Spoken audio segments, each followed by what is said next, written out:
لوگوں کی خیانت اس قدر واضح ہے. یہ میرے پاس جامع ترمذی ہے. ویسے تو یہ حوالے بدلتے ہیں، صفوں کے صفحے غائب کر دیتے ہیں. امام نووی کی الاذکار کے صفوں کے صفحے غائب کر دیے جن میں لکھا ہے کہ نبی علیہ السلام کی دہلیز سے حاضر کیسے ہونا ہے. اب نئی چھاپ کے اپنے ریالوں کے زور پر دین بدلنا چاہتے ہیں. اب یہ جو انگلش میں ٹرانسلیشن کتابوں کی ہوئی، اس میں وہ سمجھتے ہیں کون ہماری تلاشی لے گا اور کون چوری پکڑے گا. ادارہ صراط مستقیم نے یہ بھی تہیہ کیا کہ اس طرف بھی توجہ کی جائے.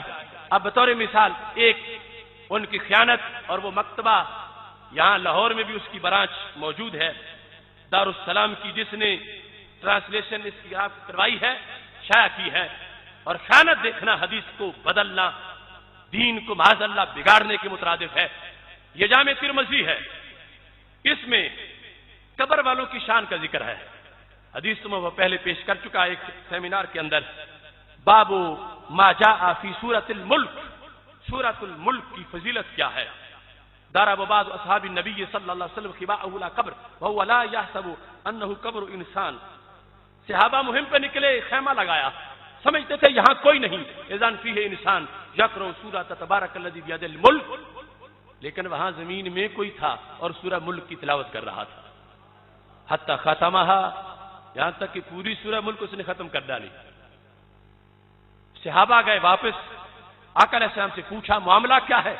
صحابہ کا یقین تھا ہمیں یہاں رہتے ہوئے پتہ نہیں جو محبوب علیہ السلام کو گھر بیٹھے پتہ ہے. تو میرے نبی علیہ السلام نے فرمایا صحابہ تعجب کیا ہے، ہی المانیہ ہی المنجیہ تنجی من عذاب اللہ. یہ سورہ ملک کا کمال ہے، جو دنیا میں پڑھے قبر میں بھی پڑھتا رہتا ہے. اور سورہ ملک اس کو عذاب سے بچاتی ہے اور عذاب کو روکتی ہے. اب میں پھر اس سوچ کو دعوت دیتا ہوں جو کہتے ہیں قبر میں تم نے اتارا، آنکھیں تم نے بند کر دی. میں کہتا ہوں اندر سے بولنا پھر اس نے شروع کیوں کر دیا. صحابہ کہتے ہم نے سنا، حتی ختمہا، سنا ہے تو پتہ چلا زندہ ہے. اور زندہ و تابندہ کیسے ہیں کہ حافظہ بھی ٹھیک ہے، کوئی متشابہ نہیں لگا، پوری سورہ ملک ختم کر ڈالی. اس سے جس شخص نے اترا ہوا قرآن پڑھا اس کی یہ شان ہے، تو جن کے سینے پہ اترا ہے ان کی قبر شریف میں کتنی بڑی شان ہوگی. اب یہاں کیونکہ اہل سنت کا عقیدہ ہے، درجنوں مسائل اس سے اخذ ہوتے ہیں. اب اس کا ترجمہ اس کا جس انداز میں کیا گیا، دیکھو کتنی بڑی خیانت اس میں کی گئی.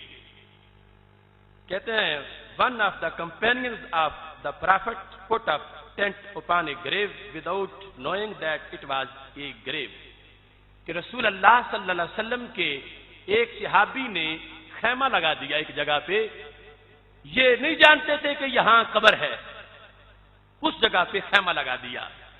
پھر کہتے ہیں when he realized that it was a person's grave, he recited Surah Al-Mulk until its completion.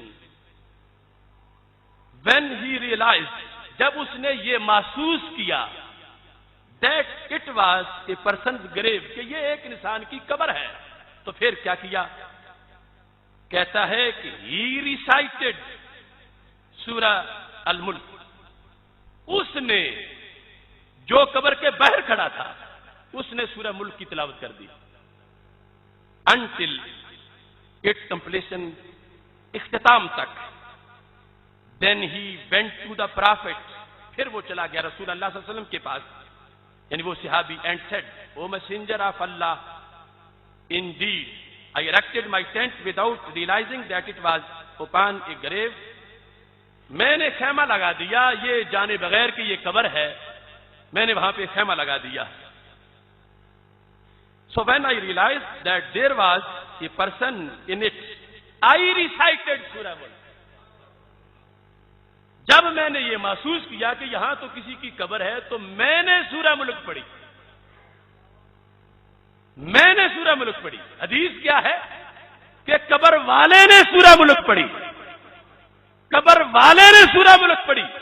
اب قبر والے کی سورہ ملک سے تو سارا مسئلہ کہ اہل سنت ثابت ہوتا ہے.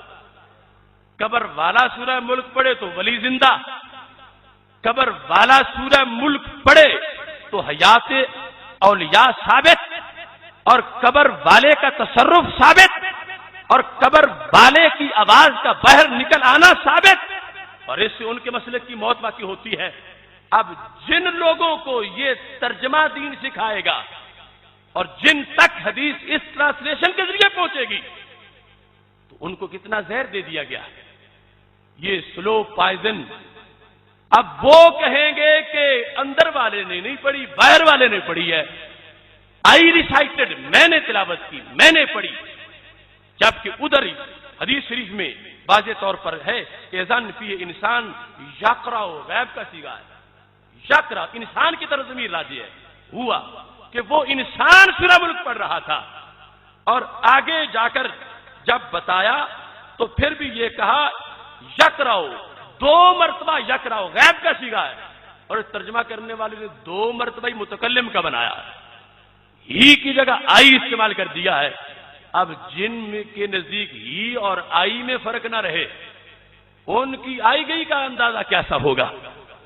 اس بنیاد پر یہ سوچ لو، یہ ان لوگوں کے مکتبے، یہ دارالاسلام یا دارالسلام، یہ دارالسلام ہے، یہ سلامتی کی بات کر رہا ہے، کتنی خیانت ہے رسول اللہ صلی اللہ علیہ وسلم کی حدیث شریف کے اندر، سرکار کے فرمان کے اندر، صحابہ کی بیان کے اندر میرے نبی علیہ السلام نے جو تصدیق کی اس دین کے لحاظ سے، یعنی واضح طور پر کتنی خیانت کر کے یہ چاہتے ہیں کہ ہم دین بدل دیں گے، مسلک بدل دیں گے، مگر رب کعبہ کی قسم اہل سنت و جماعت بیدار ہیں، تیار ہیں، اور ان لوگوں کو لگام دے کر یہ بتائیں گے کہ یہ دین قیامت تک اپنی اب و تاب سے چمکتا رہے گا۔